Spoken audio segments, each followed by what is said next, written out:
Hey guys, Jim here, coming back for another video. Today, it's Friday evening. I hope you guys all had a great week and an awesome weekend to come. Today I want to do a video response for Dustin over at Dustin and Blake. And he has asked us to do what he's calling our favorite team challenge. So basically what he wants us to do is show our 10 favorite cards of our favorite team without showing the same player twice. Now, I know I'm way late on doing this video, and I apologize, Dustin. I was really busy, and I've been wanting to get this video out for at least a week now, if not longer. Just haven't had the chance, and I did see your video today where you actually initially said that this was just for fun. And then today you said that you were giving out prizes. Well, I'm not doing this for winning a prize anyway, so I don't care if it's late. But I really just wanted to show my support for Dustin because he's a great guy, an awesome member of this YouTube community.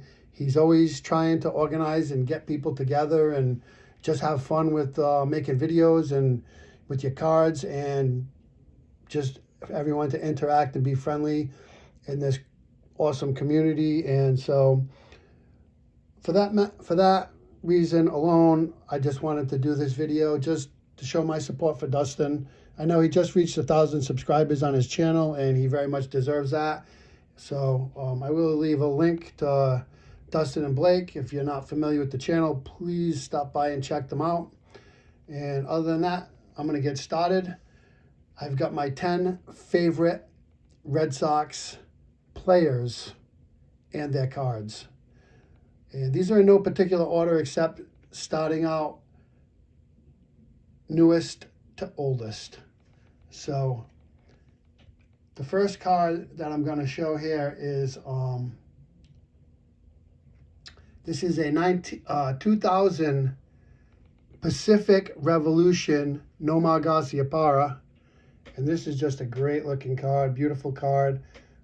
Going back to when Nomar played for the Red Sox for a good number of years, him, Jeter, and A-Rod were all being compared with each other as being the best shortstops around.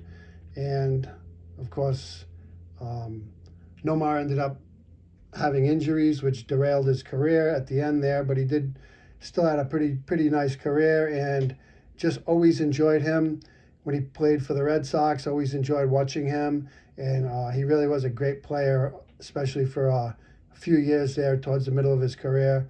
So there is my 1999 Pacific Revolution Nomar Mazara, great looking card. That's what the back looks like. So there's that one. Then I've got the 2000 Topps Titans of the Game, Pedro Martinez. Pedro is and always will be one of my top handful of favorite Red Sox players. Just an amazing pitcher. Every time it was his turn in the rotation, it was must-watch TV. You make an appointment and make sure you were going to be able to see the game, because you just never knew what he would do. He was just so amazing on the mound, and great intensity, just wanted to win.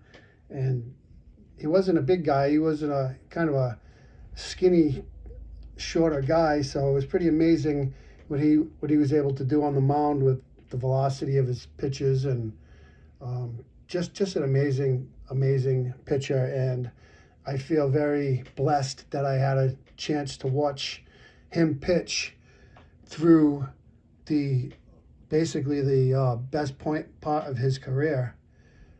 So there's Pedro. Next up, another great Red Sox. This is David Ortiz, otherwise known as Big Papi. And here he is on his 2014 Topps Chrome Topps Shelf card. And of course, Big Papi was such a clutch player, man. When the game was on the line, there was no one that you would prefer to have at the plate other than David Ortiz. Just so clutch, and helped the Red Sox win many playoff games with his bat. And again, was just such a pleasure to watch play. Next up, and this card is one of my more recent pickups. Actually, it's my most recent pickup. And this is George Scott, Boomer. Just a fun guy, fun player. Really great defensive first baseman. Always loved that he was out there. He was one of those players similar to John Olerud. He played first base with his batting helmet on, which always was pretty cool. And had a lot of pop, really, really good power hitter.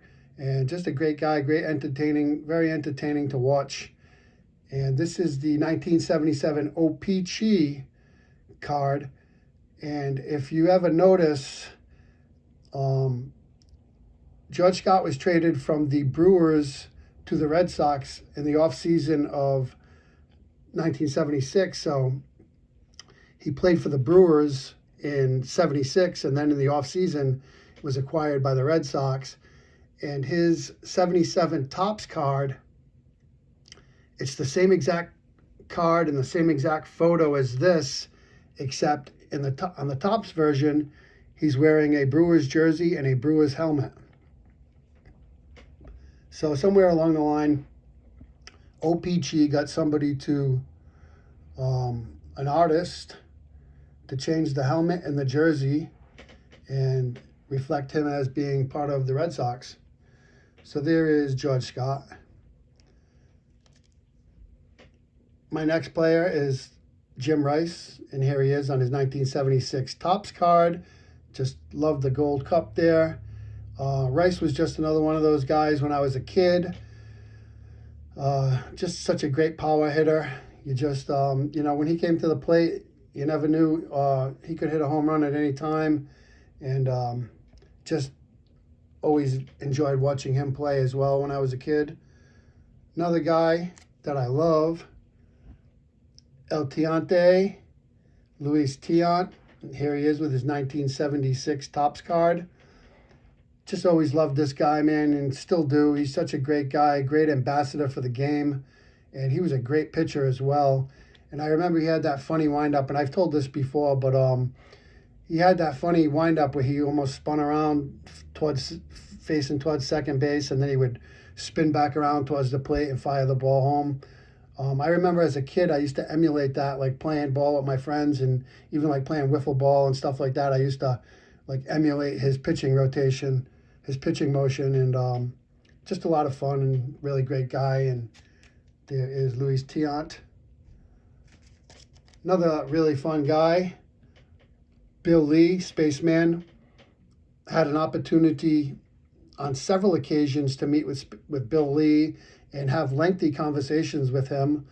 And just another great guy, someone who is just a baseball lifer. He loves the game, has so many great stories, and just really, really great guy to sit down and talk with. And he's in his mid-70s and still playing ball with the Savannah Bananas. So there's Bill Lee. Next, my next guy is going to be another one of my favorites from when I was a kid. That is Dwight Evans, and here he is on his rookie card along with Al Bumry and Charlie Spikes. And, Evans, he was another great player, borderline Hall of Famer. A lot of people think he should be in the Hall of Fame, myself included. Just really great, had a lot of nice production at the plate. Was a great outfielder, had a cannon for an arm. And in some ways, he was pretty much overshadowed by Carl Yastremski and Jim Rice throughout his career. But he was a steady player for a lot of years and put up some really good numbers and played some tremendous defense in the outfield. So that's Dwight Evans. Next, probably my favorite all-time Red Sox player, that's Carl Yastremski. And here he is in 1964 Topps Giant that I purchased last year. It's autographed. I do have all his Topps and most of his Fleer and Donruss Playing Days cards, but I really love this Topps Giants autographed card, and for the purpose of this video, I just thought I would show this one. one of my favorite cards in my collection, actually. So there is the 64 Topps Giant, Yastremski. And last but not least, Ted Williams. You know, Ted Williams probably was the greatest player in the history of the Boston Red Sox. You cannot be a fan of the Red Sox and not be a fan of Ted Williams, even though his playing days ended long before I was a fan of baseball or even was born. A lot of stories from my grandparents and my father and the old timers that were Red Sox fans all their lives, and just researching history on Ted Williams was just such an amazing hitter, one of the best the game's ever seen. And so there is my 1954 Topps Ted Williams card. That's all I got, guys. Appreciate everyone watching. Talk to you all soon, and bye for now.